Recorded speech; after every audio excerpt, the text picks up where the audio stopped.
විද්‍යුත් ක්ෂේත්‍ර තීව්‍රතාවය. මේ දක්වා තිබ්බ වීඩියෝ ක්ලිප් වලින් විද්‍යුත් විභවය විද්‍යුත් ක්ෂේත්‍ර තීව්‍රතාවයේ සන්නායකයක් සම්බන්ධයෙන් අපි මුල් කරලා තියෙනවා. මෙතනින් එහාට පරිවාරක ගෝල සම්බන්ධයෙන් විද්‍යුත් ක්ෂේත්‍ර තීව්‍රතාවය ලියීම තමයි අවශ්‍ය වෙන්නේ. අපි මේ කොටසින් සම්පූර්ණයෙන් ඒක කරන්නේ කොහොමද කියලා බලමු. පළවෙනි දේ තමයි පරිවාරක ගෝලයකට ආරෝපණයක් දුන්නාම ඔයගොල්ලන්ට මුලින් පැහැදිලි කෙරුවා වගේ ඒ ආරෝපණය මුළු පරිමාව පුරාම අභ්‍යන්තරයි බාහිර පෘෂ්ඨය පුරාමයි පැතිරෙනවා. මේ දීලා තියෙන වස්තුව සමමිතික නම් ඒ පැතිරීම වෙනකොට හැම ආරෝපණ දෙකක් අතරම සමාන දුරක් තියෙන විදිහට තමයි ඒ පැතිරීම වෙන්නේ. ඊළඟට මේ පැතිරීම සලකනකොට ඒක අභ්‍යන්තර පෘෂ්ඨයේ හැමතැනම බාහිර පෘෂ්ඨයේ හැමතැනම ඒකාකාරව පැතිරලා යනවා. දැන් අපි හිතමු පරිවාරක ගෝලයක ප්ලාස්ටික් වීදුරු වගේ ගෝලයක ආරෝපණයක් දුන්නා Q කියලා. ආරෝපණය කරන ක්‍රම තුනක් තියෙනවා: ස්පර්ශයෙන්, ඝර්ෂණයෙන්, ප්‍රේරණයෙන්. ඔය ක්‍රම තුනෙන් එකකින් මේක ආරෝපණය කරුවා කියලා හිතන්න. ඒකට හිතන්න මේ වීදුරු ගෝලයක් ප්ලාස්ටික් ගෝලයක් කියලා. අරය R දීලා තියෙන ආරෝපණය Q. ඒකට මේ වගේ මේක සමාකාරව සමමිතිකව පැතිරෙනවා මේ වස්තුවත් සමමිතික නිසා. දැන් උල් ස්වභාවයක් තිබ්බනම් ඒ හරියේ ආරෝපණයේ රොක්වීම වැඩි. දැන් මේක සමමිතිකව පැතිරුණා. අපි මෙන්න මේ කේන්ද්‍රය ඉඳන් x දුරකින් විද්‍යුත් ක්ෂේත්‍ර තීව්‍රතාවය හොයමු. පළවෙනි එක x විශාලයි r. ඒ කියන්නේ මේ පෘෂ්ඨයට පිටින්. වැදගත් දේ තමයි මේකෙදි අපි සම්පූර්ණයෙන්ම භාවිත කරන්නේ ගෞස් ප්‍රමේය. ඒතර සන්නායක ගෝල, පරිවාරක ගෝල, සන්නායක මුදු, පරිවාරක මුදු හැම එකක් සම්බන්ධයෙන්ම ලක්ෂාකාර ඒවට පවා අපිට ගෞස් ප්‍රමේය භාවිත කරන්න පුළුවන්. හරි. එහෙනම් මූලික තියරික දන්නවා. මූලික තියරික තමයි phi සමානයි phi. එකක් ලියනවා අර්ථ දැක්වීමෙන් අනිත් එක ලියනවා ගෞස් ප්‍රමේය. මේ දෙක සමාන කරන එක තමයි කරන්නේ. x විශාලයි r නම් අපේ පෘෂ්ඨයේ තියෙන එළියේ මේ වගේ අපි මෙතනින් තමයි ගෞස් පෘෂ්ඨයක් ඇඳගෙන යන්නේ. එතකොට මේ ගෞස් පෘෂ්ඨයක් ගෝලාකාර එකක්මයි එන්නේ. එහෙනම් ගෞස් පෘෂ්ඨයක් වෙනවා මේ විදිහට. මේ ගෞස් පෘෂ්ඨය ඇතුලේ තියෙන මුළු ආරෝපණය තමයි මෙතනට දාන්නේ. එහෙනම් අපි පළවෙනි අවස්ථාව මේක පෘෂ්ඨයට පිටතින් අපිට මේ ගෞස් පෘෂ්ඨයේ වර්ගඵලය තමයි මෙතනට ලියන්නේ. අපි සලකන ගෞස් පෘෂ්ඨයේ වර්ගඵලය 4යි phi x වර්ගය. මොකද ආරේ x වෙච්ච ගෝලයට ලියන්නේ. නම් මෙතන 4යි phi x වර්ගය එනවා. මේක බෙද්දි 4යි phi epsilon naught. මෙතනට දාන්නේ අපි යන ගෞස් පෘෂ්ඨයේ මුළු ආරෝපණය. දීලා තියෙන මුළු ආරෝපණය කියමු. නම් පළවෙනි එකම ලියන්න පුළුවන්. මම මේ ලක්ෂ්‍ය A කියලා ගත්තොත් ඒ ලක්ෂ්‍ය විද්‍යුත් ක්ෂේත්‍ර තීව්‍රතාව 1/4 phi epsilon naught හරි ලේසි ක්‍රමේ මුළු ආරෝපණයෙන් ලියනවා. මුළු ආරෝපණය Q 4 phi r වර්ගයක් මෙතන එතකොට x වර්ගය. මෙන්න මේ පරිවාරක ගෝලයට පිටතින් විද්‍යුත් ක්ෂේත්‍ර තීව්‍රතාවය මේ වගේ ලක්ෂයක ඒ වගේ ලක්ෂයක ලියන හැටි. අපි මේ ලක්ෂය PQR වගේ දාගමු. මොකද ඒ කියන වර්ගඵලයක් කියලා තියෙන නිසා. මෙන්න P. ඊළඟට අපි යම් දෙවෙනි අවස්ථාවට x සමානයි r. ඒ කියන්නේ හරියටම පෘෂ්ඨය මත පවතින මේ වගේ Q වගේ ලක්ෂයක්. දැන් පෘෂ්ඨයට පිටින් හැම ලක්ෂයකම ලියන්නේ මේ විදිහට. දුර විතරයි එතකොට වෙනස් වෙන්නේ. ඔයගේ පෘෂ්ඨය මතට යනවා. එතකොට ගෞස් පෘෂ්ඨයනේ මේ වගේ ගෝලයක්මයි. හැබැයි ඉතින් පෘෂ්ඨයට යන්තමින් පිටින් යන්නේ. එහෙනම් Q වගේ ලක්ෂයක විද්‍යුත් ක්ෂේත්‍ර තීව්‍රතාවය 4 pi epsilon naught බලන්න මේ ගවුස් පෘෂ්ඨය ඇතුලේ තියෙන මුළු ආරෝපණය. එතකොට ඒ ගවුස් පෘෂ්ඨය ඇතුලේ මුළු ආරෝපණය Qමයි. අපි මේ ලක්ෂ්‍ය ලේසියට ගමු R කියලා. Q ආරෝපණය තියෙන නිසා R ලක්ෂයක විද්‍යුත් තීව්‍රතාවය ඒකේ පෘෂ්ඨය මත විද්‍යුත් තීව්‍රතාවය ලියනකොට බලන්න ශේෂ්ඨඵලයට දාන්න වෙන්නේ 4 R වර්ගය. මෙන්න මේ ගවුස් පෘෂ්ඨයේ වර්ගඵලය. දැන් x සමානයි r. පෘෂ්ඨය මත නිසා. ඒතර q ට දාන්නේ අපි යන ගවුස් පෘෂ්ඨයේ තියෙන මුළු ආරෝපණය හැමතිස්සෙම ගවුස් පෘෂ්ඨයන් ඉන්නේ පෘෂ්ඨයේ අන්තිමින් පිටත පෘෂ්ඨය උඩ අඳිනකොට එතකොට ඒක ඇතුළට මුළු ආරෝපණයම ආවුනවා. ශේෂ්ඨඵලයේ තියෙන 4 r වර්ගයේ මොකද දැන් පෘෂ්ඨය මතයි තියෙන්නේ. එතකොට අපි ඔය එක්කම පැහැදිලි කරගමු විභව ලියන හැටි. විභව ලිවීම අමාරු නැති නිසා ඒ විභවය ලියනකොට v සමානයි දැන් පිටත ලක්ෂය ලියනවා නම් k වරක් කවුරුද දන්නවා k කිව්වේ 4.5 k 4.5 epsilon naught. දැන් මේකේ විශේෂ දෙයක් තියෙනවා. හරියට සන්නායක ගෝල වගේමයි.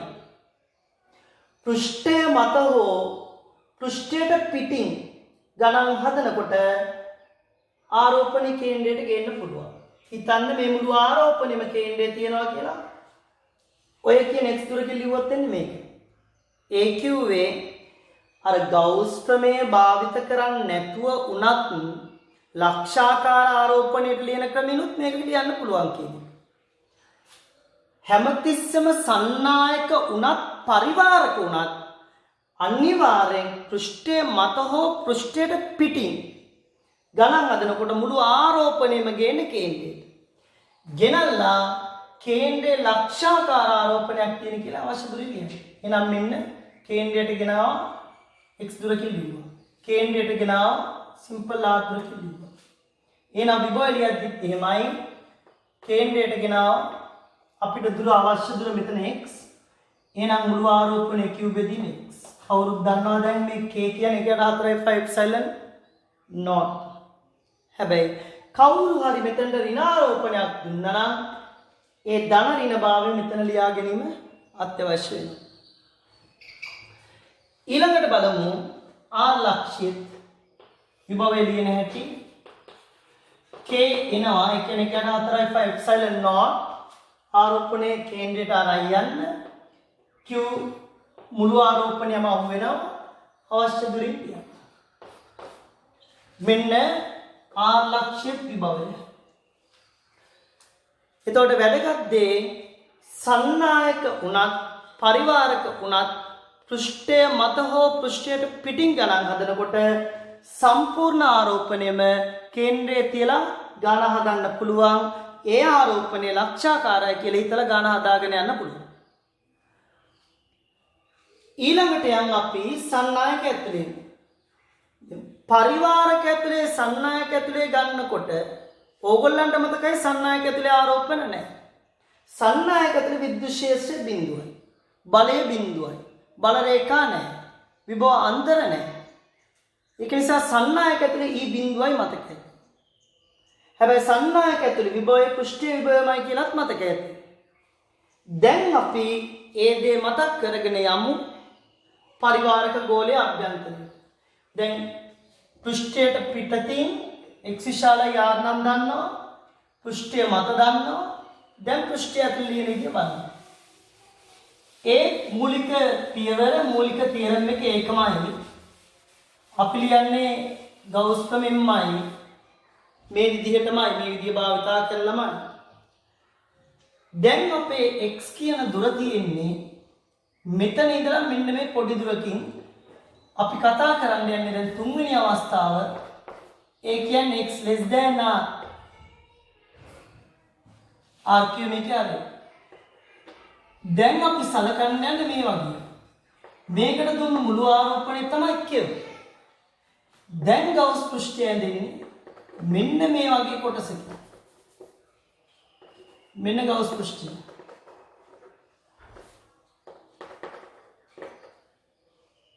දැන් අපේ අරය දැන් මෙතන ඉඳලා මේ දුර තමයි x. මේ දුර. දැන් මේ ලක්ෂ්‍යය තමයි ලියන්න යන්නේ. අපි ඒක හිතමු s ලක්ෂ්‍යය කියලා. අපි ලියන්න යන්නේ මෙන්න මේ s ලක්ෂ්‍යයේ විද්‍යුත් ශේෂ තීව්‍රතාවය.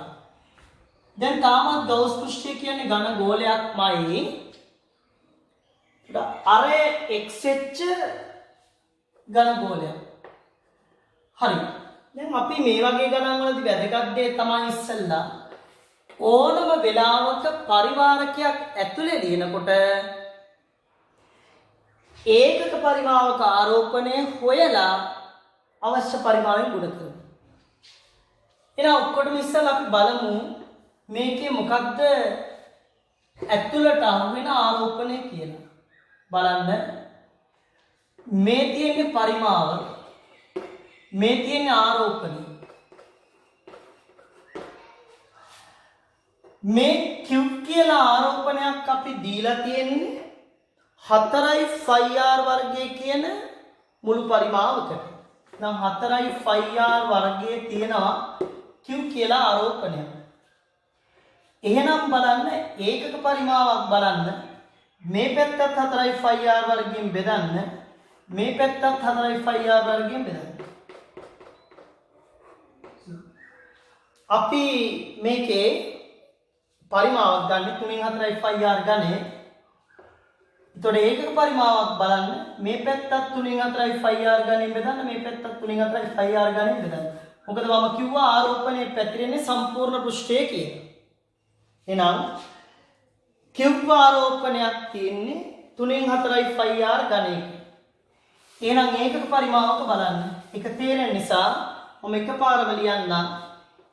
ඒකක පරිමාවක ආරෝපණය q බෙදන්න 3න් 4යි phi r ගන්න. මෙන්න ඒක පරිමාව. දැන් බලන්න අපිට අවශ්‍ය මුළු පරිමාව කොච්චරද කියලා. මේ මුළු පරිමාවෙම තියෙන ආරෝපණය q අපිට අවශ්‍ය අරේ x එච්ච ගෝලය. එහෙනම් අපිට අවශ්‍ය ආරෝපණය කියන්නේ මෙන්න අවශ්‍ය ආරෝපණය q බෙදන්න 3න් 4යි phi r ගණේ ඒක පරිමාවක හොයලා අවශ්‍ය පරිමාවෙන් ගුණ කරන්න. අවශ්‍ය පරිමාව 3න් 4යි phi x ගන්න.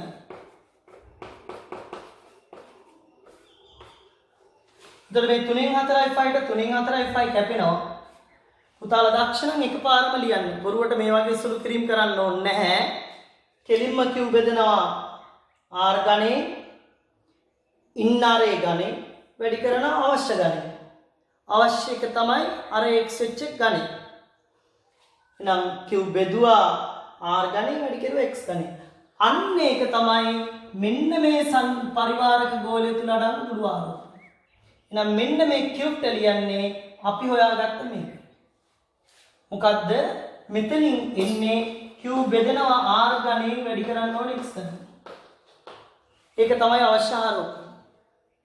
එහෙනම් බලන්න e වලට උත්තරේ ලියමු. මේ ඇතුලේ ලක්ෂයක s වල මෙතනට a වලට එනවා බලන්න. දැන් හොඳට බලන්න q වලට එන්නේ දැන් අරය x එච්ච ගෝලයක වර්ගඵලයෙන් මෙතනට දාන්නේ. වර්ගඵලය 4යි phi r වර්ගය. එතකොට මේක මෙතනට යද්දි 4යි phi r වර්ගය කොහොමද එනවා? 4යි phi r වර්ගය පස්සේ ලියමු. මෙන්න 4යි phi r වර්ගය මම ලියුවා. ඒ අට එක්සෙල් නෝට්. දැන් q ලියන්නයි තියෙන්නේ. q ලියනකොට q ලියා ගන්න වෙන්නේ q බෙදන්න ඕනේ r ගණේ වැඩි කරන්න ඕනේ නැවත x ගන්න. එතකොට අපිට අවශ්‍ය අර විද්‍යුත් ශේෂ තීව්‍රතාවය බලනකොට බලන්න අපි මෙතන ලියාගත්තේ 4යි phi r වර්ගය කියලා අවශ්‍ය ගෝලයේ වර්ගඵලයනේ. ගෝලයට එන්නේ අපෙන් දැන් හැබැයි 4යි phi r වර්ගය වෙනකොට අපේ ගෝලයේ වර්ගඵලය මෙතනට එන්නේ 4යි phi x වර්ගය. මොකද අර x එච්ච ගෝලයක තමයි දැන් බලන්නේ. එහෙනම් මේක x වර්ගය කියලා එනවා. දැන් q ආදේශ කරගන්නයි තියෙන්නේ. අපිට අවශ්‍ය ආරෝපණය කියන්නේ ගෞස් පෘෂ්ඨය ඇතුලේ අඩංගු ආරෝපණය කියන්නේ මේක. එහෙනම් බලන්න අන්තිමට එහෙනම් ES උත්තරේ එනවා 1/4 එප්සයිලන් නෝට්. මෙන්න මේ ආරෝපණයයි මෙතනට යන්නේ. එහෙනම් මුළු ආරෝපණයට දාන්නේ මේක. එතකොට x වර්ගයට මේ x ගණනයට ප්ලස් x එකක් ඉතුරු වෙනවා. qx බෙදන්න තියෙන r ගණනයට ඉතුරු වෙනවා. මම මේ q-ට මෙන්න මේ අගය තමයි ආදේශ කරන්නේ. මේක තමයි ඇතුළත ලක්ෂයක විද්‍යුත් ශේෂ තීව්‍රතාවය. එතකොට වැදගත් වෙන්නේ හරිම පැහැදිලි පරිවාරක ගෝල ඇතුළේ ගණන් හදනකොට මුළු පරිමාව පුරාම ආරෝපණය පැතිරෙන නිසා ඒකක පරිමාවක ආරෝපණය හොයලා පුතාලා අවශ්‍ය පරිමාවෙන් ගුණ කරන්නයි තියෙන්නේ. එතකොට මේ Q කියන ආරෝපණය තිබ්බේ 3/4 ෆයිආර් ගණයක. එක පරිමාවක් ඒ කියන්නේ ඝන මීටර එකක ඒකක පරිමාවක් බලන්න 3/4 ෆයිආර් ගණයෙන් බෙදුවා.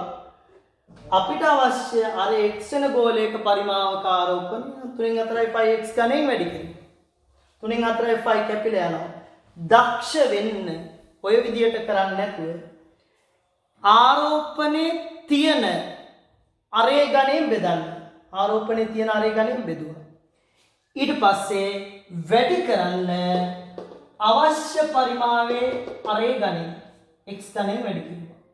ඒක මෙතනට දානකොට මේ x ගණන් x වර්ගයක් කැපිලා ගියාම ඉතුරු වෙන්නේ x. ඒතර මෙතන වැදගත් තව දෙයක් තියෙනවා ඒ තමයි මේ තමයි අපිට අවශ්‍ය දුර.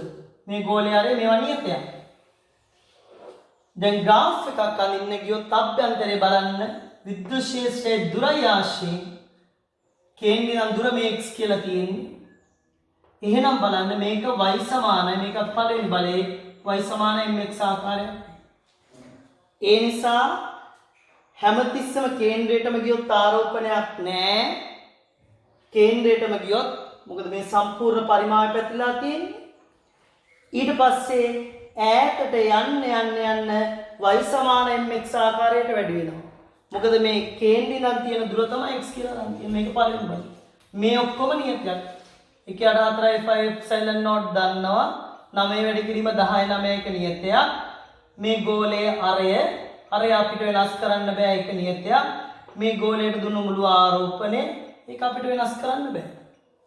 ඒ නිසා මේ පරිවාරක ගෝල ඇතුලේ හරියටම කේන්ද්‍රයේ විද්‍යුත් ශේෂ තීව්‍රතාවය අනන්තය නෙමෙයි වෙන්නේ බිඳුව වෙන්නේ. කාටත් තේරෙනවා කේන්ද්‍රයට ගියොත් මේ x බිඳුවයි. කේන්ද්‍රයට යනකොට x බිඳුවයි. x තමයි බිඳුව වෙන්නේ කේන්ද්‍රයට මේක අක්කක් නෙමෙයි. ඒ නිසා පරිවාරක ගෝලය ඇතුලේ කේන්ද්‍රයේ e බිඳුවයි කේන්ද්‍රය ඉඳන් ඈතට යනකොට මේක රේඛීය වැඩි වෙනවා y සමාන mx විදියට. කේන්ද්‍රයෙන් එළියට පැනනහම ආරෝපණයේ කේන්ද්‍රය තියලා බලන්න ආපහු අර ප්‍රතිලෝම සම්බන්ධයෙන් ස්පර්ශෝන්මුඛ විදියට යනවා. ඒ නිසා අපි බලමු දැන් මේ තමයි පිටත මත ඇතුලේ ඊලියන විදිය. පිටතයි මතයි v විද්‍යුත් විභවය ලියනකොට ආරෝපණයේ කේන්ද්‍රයෙන් තියලා ලියන්න කිව්වා. හැබැයි පරිවාරක ගෝලයේ ඇතුලේ විභවය ලියන්න ඕගොල්ලන්ට එන්නේ නැහැ. මොකද ඒක තුන්වෙනි බලයක් එක්ක යනවානේ ආරෝපණයේ පැතිරීම. එතකොට ඒක මේ A level වලට සම්බන්ධ නැති අනුකලන කොටසකින් අරගෙන පටියක් වගේ අරගෙන සීමා දාලා අපි අනුකලනය කරගන්නවා. ඒ නිසා ඒක A level වලට නැහැ. පරිවාරකයේ ඇතුලේ විභවය ලියන්න. පරිවාරකයේ ඇතුලේ විභවය ලියන්නේ A level වලින් පස්සේ. ඒ නිසා A level වලට පරිවාරක ඇතුලේ ලියන්න තියෙන E විතරයි.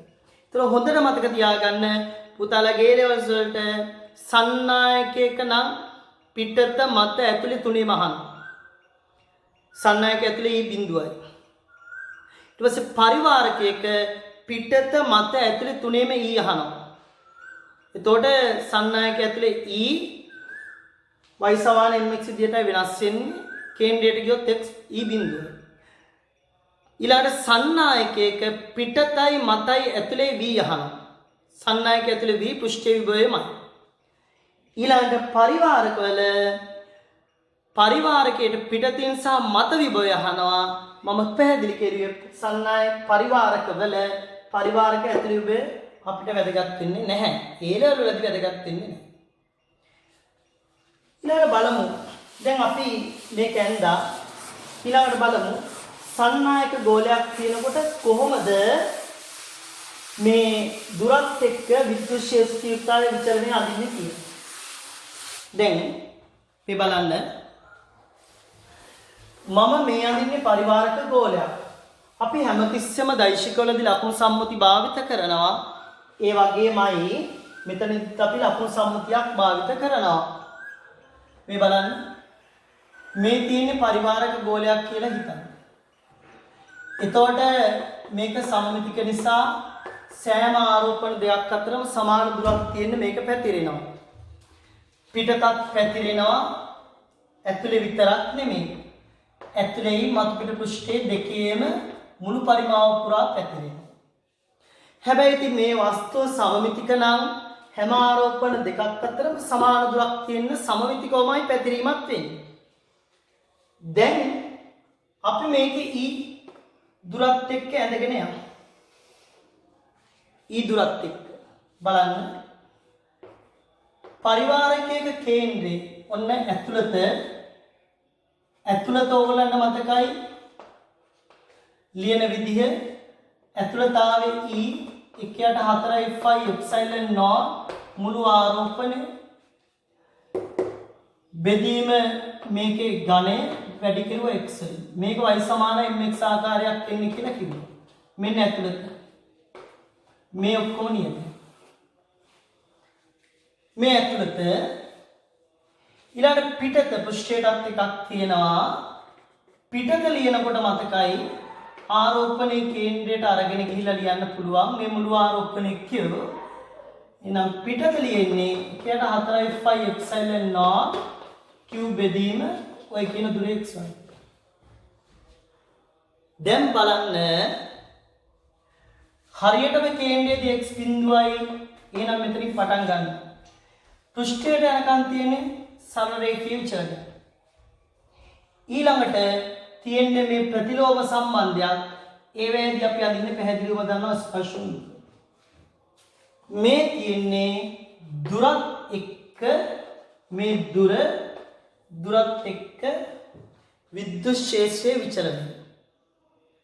හැබැයි ඉතින් මේකේ ලකුණු සම්මුතිය තමයි මේ ධන නිසා මේ හරිය බල රේඛා යන්නේ ඉවතට. එතකොට මේ පැත්තට බල රේඛා යන්නේ මේ පැත්තට. මේ දකුණට යන ඒවා අපි ධන කියලා ගමු. වමට එන ඒවා එහෙනම් හැබැයි මෙතන දුර දුන්නොත් කවුරුත් දන්නවා දුරට ඍණා කියන්නේ. ඒ නිසා මේ පැත්තට ඔක අඳින්න බෑ. කවුරු හරි මේ විදියට හෝ මේ විදියට ඇඳපු ගමන් ඕක වැරදි. හේතුව දුරට ඍණා කියන්නේ මේ පැත්තේ අඳින්න බෑ. හැබැයි සමහර විට එක්සෑම් එකේ අපිට දෙනවා මෙන්න මේ x අක්ෂය දිගේ අඳින්න කියලා. ඒ කියන්නේ දුර තමයි දුර කියන්නේ දුර කියලා ගන්න නැතුව x අක්ෂය දිගේ අඳින්න කියලා. අක්ෂය දිගේ මෙහාට යන්න. එතකොට අර දුරට ඍණා කියන්නේ නැවක් කියන එක සැලකීමක් ගන්න එපා. ලකුණු සම්මුතියෙන් මේ y අක්ෂයේ දාන පැත්තේ දකුණු පැත්තේ වම් පැත්තේ දෙකේම ඇදගෙන යනවා. එහෙනම් ලකුණු සම්මුතිය දැන් දන්නවා. දැන් මේක දුරක් කියලා ගන්න එපා. මේ x අක්ෂයේ දිගේ යන්නේ. දකුණට යන බල රේඛා ධන නම් වමට යන බල රේඛා ඍණ වෙන්න ඕනේ. ඊ දෛශිකයක්. එහෙමනම් දකුණට යනවා ධන පැත්තේ යනකොට වමට යනවා ඍණ පැත්තේ අදින්න ඕනේ.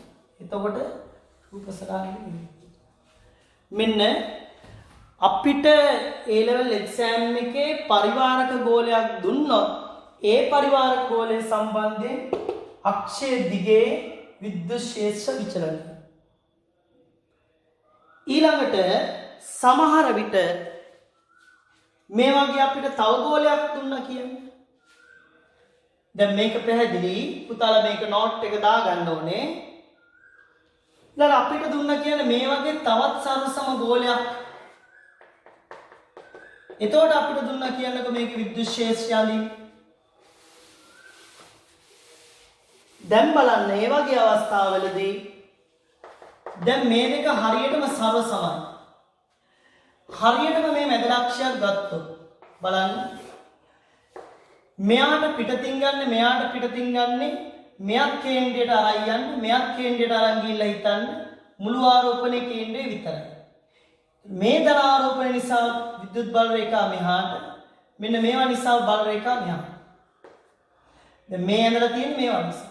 දැන් හරියටම මැද විද්‍යුත් ක්ෂේත්‍රයේ බිඳ වෙනවා දෛශිකයක් නිසා. එහෙනම් හරියටම මැදට එනකොට බිඳ. ඊළඟට බලන්න මෙතනින් පස්සේ දකුණු පැත්තේ ප්‍රබල මෙයා. මෙතනින් දකුණු පැත්තේ ප්‍රබල A වම් පැත්තේ ප්‍රබල B. ඒ නිසා රේඛා දෙකක් ඇඳලා සංප්‍රයුක්ත අඳින්න එහෙම වෙලා නැහැ එක්සෑම් එකේ. කෙලින්ම ඕගොල්ලෝ කරන්නේ මෙතනින් දකුණු පැත්තේ අඳිනකොට ඒකේ විචලනය අඳින්න. අපි හිතමු මේකේ දකුණට යනකොට බල රේඛා ධන වමට යන්නේවා ඍණ කියලා විද්‍යුත් ක්ෂේත්‍රය දෛශික නිසා. මෙන්න ඊවල ලකුණු සම්මුතිය. දැන් බලන්න මෙතන යන්නේ දකුණට නම් ධන මේකේ එළියට යනකොට ස්පර්ශෝමුඛ කියන්නේ පැහැදිලි. ඊළඟට බලන්න හරියටම මෙතනදී මේකේ අගේ දැන් මේක නෑ කියලා ගත්තොත් මෙතනදී එනවා හරියටම කේන්ද්‍රයේ බිඳුවයි කියලා. හැබැයි මෙතනදී බිඳුව උනාට මෙතනින් දකුණු පැත්තේදී ප්‍රබල වෙන්නේ මෙයා මෙතනින් දකුණු පැත්තේදී බල රේඛා මෙයා නිසා මේ පැත්තට තියෙනවා. එතකොට මේ කොටස අදින්නකොට ඍණ පැත්තේ කියන එකක් පැහැදිලි. ඔය වගේ මෙතනින් වම් පැත්තේදී ප්‍රබල මෙයාගෙන් බල රේඛා යන්නේ එළියට මේ දකුණට යන ඒවා දාන නිසා මේ ටික අදින්න ආපහු ධන පැත්තේ. ඊළඟට මෙතනින් යන්නේ මෙහාට වම් පැත්තට එනවා අදින්න ඍණ පැත්තේ මෙතන යන්නේ මේ පැත්තේ. ඒතර ඕගොල්ලන්ට තේරෙන්න ඕනේ කොහොමද මේ විචලනය යන්නේ කියලා. මේක ස්පර්ශෝන්මුඛයක් ඒක පැහැදිලි. කේන්ද්‍රයේ ඉඳලා මේකට යම් කිසියක් මෙතනට එනවා. හැබැයි මේක ධන පැත්තේ තියෙන්නේ මෙයක් ධන පැත්තේ මේ පැත්තට බල රේඛා මෙතන ගත්තක් තියෙන්නේ. සංප්‍රයුක්තය අඳින්නයි කියන්නේ. අපි සංප්‍රයුක්තය අඳින්න ගියොත් මේ බලන්න මේ විදියට අඳින්න පුළුවන් මේ ගෝලය විතරක් තියෙනවා. ওই විදියට මේ ගෝලය විතරක් තියනවා නම් නැවත බලන්න.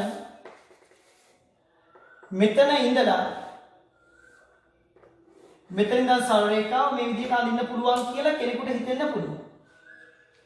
දැන් හරි වමට තියෙනේවා ඍණ දකුණට තියෙනේවා ධන ඊට පස්සේ මේකේ ඇතුලේ බලන්න මෙතෙන් දකුණු පැත්තේ අඳින්නේ ඒ නිසා සරල රේඛීයයි මේ පැත්තත් සරල රේඛීයයි මේ ලක්ෂයෙන් මේ ශුන්‍ය වන ලක්ෂයෙන් විද්‍යුත් ක්ෂේත්‍රයේ ශුන්‍ය වන ලක්ෂයෙන් දකුණු පැත්තේ මෙයා ප්‍රබලයි නිසා මේ පැත්තට ඍණ ඒවත් ස්පර්ශෝන්මුඛ විදියට යන්නේ ඊළඟ මේකෙත් එහෙමයි හැබැයි මෙතන ප්‍රශ්නයක් තියෙනවා හොද්දට මතක තියාගන්න මේ කොටස හරියට බිඳුවෙන් නෙමෙයි පටන් ගන්න. හේතුව මේකේ කේන්ද්‍රයේදී මේ ගෝලය නිසා නම් බිඳුවයි. හැබැයි මේකේ කේන්ද්‍රයට මෙයක් ශේෂයක් මෙතනට සපයනවා. මොකද මම මේ ලකුණු කරන ලක්ෂයේ S නම් S ලක්ෂයට ඒ ගෝලය නිසා බිඳුවයි. හැබැයි මේක අපි ගමු R ගෝලය කියලා. ආලක්ෂය කියලා මෙයා කේන්ද්‍රය මේ කේන්ද්‍රේ ඉඳලා මෙතනට විද්‍යුත් ක්ෂේත්‍රයක් සැපේනවා. මොකද මේ තියෙන පරිවාරක ගෝලයේ පිටත ගානක් ගැන හිතන නිසා මේ ආරෝපණයේ කේන්ද්‍රයේ තියලයි මෙතන මේ අඳින්නේ. ඒ නිසා මේ ගෝලය නිසා බිඳුව උනත් මෙයා නිසා බිඳුව වීමක් වෙන්නේ නැහැ. ඒ නිසා මෙතන හරියටම බිඳුව වෙන්නේ නැහැ. මෙතන පොඩ්ඩක් ඉස්සිලයි මේ හරියම යන්නේ. ඒ විදියටයි එතකොට අපි ඔක ඇත්තටම නම් වෙන්නේ. මේ තමයි පරිවාරක ගෝල දෙකක් දුන්නොත් විද්‍යුත් ක්ෂේත්‍රයේ විචලනය. මම අර කිව්වා වගේ විභව විචලනයක් විතරදී වැදගත් වෙන්නේ